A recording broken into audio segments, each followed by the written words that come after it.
Good morning. My name is Detective MacDonald, and I have recently been assigned to a potential burglary case. Follow me inside the interrogation room for the initial statement of the only witness on the case. Hello. So it's my understanding that you are the lead witness on the case. Yes, that's correct. All right. Well, can you tell me what you saw? I was walking down the hallway and I saw a woman dressed all in black and clothes jingling a doorknob. And one of my neighbor's doors, when the woman turned and saw me approaching, she immediately ran to the stairs and went out the stairs to the parking garage.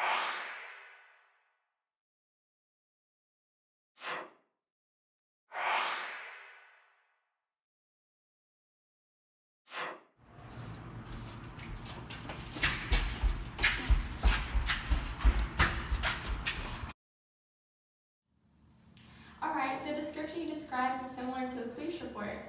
Can you tell me what you know about what happened in the investigation? Well, I gave the police officers my description. They went out to find potential suspects. A few days later, I got a call from the police station. They wanted to know if I could visit the station and identify a suspect.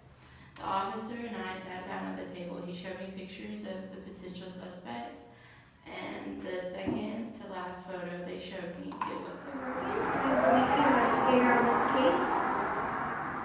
After questioning the witness, I have narrowed the suspect list down to 4 potential suspects. Now I'm going to go show a potential list of suspects to the witness and see if she can identify one of them. Follow me, please. Hi, so can you identify one of these suspects for me, please? Yes.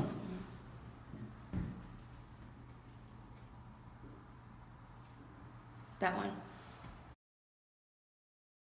Thank you for your details on the case. Now I think it's to remind you of a few key details of an eyewitness.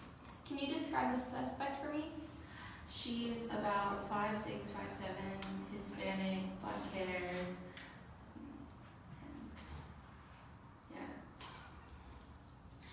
I want you to keep in mind that our minds have 3 stages of memory. The first is the acquisition stage, and it's what we notice and perceive in a situation. The second is storage, and it's part of our brain where we store information. The third stage is retrieval. It's what we recall from a certain memory. Each of these stages are important for eyewitnesses because the human mind is not a video camera, because our memories can easily be changed or altered. That's very interesting. Yes, it is. Another important factor of memory is the reconstructive memory.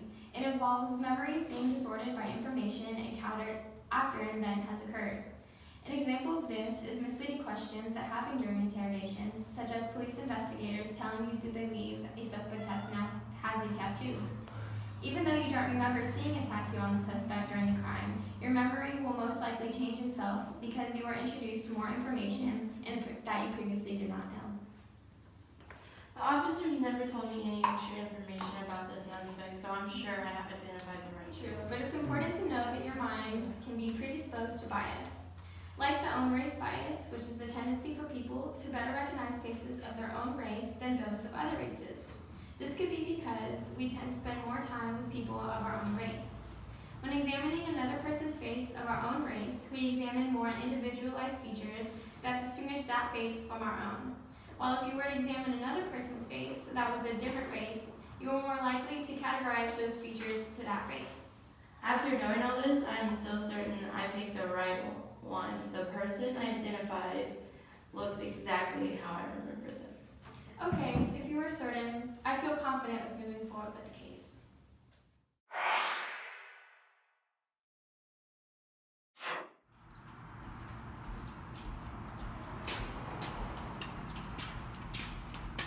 Recently just seen 2 different crime scenes.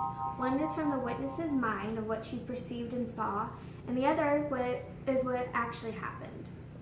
You might be wondering why the 2 scenes were different. A possible explanation for this is because our minds are constantly exposed to different stimulus every day.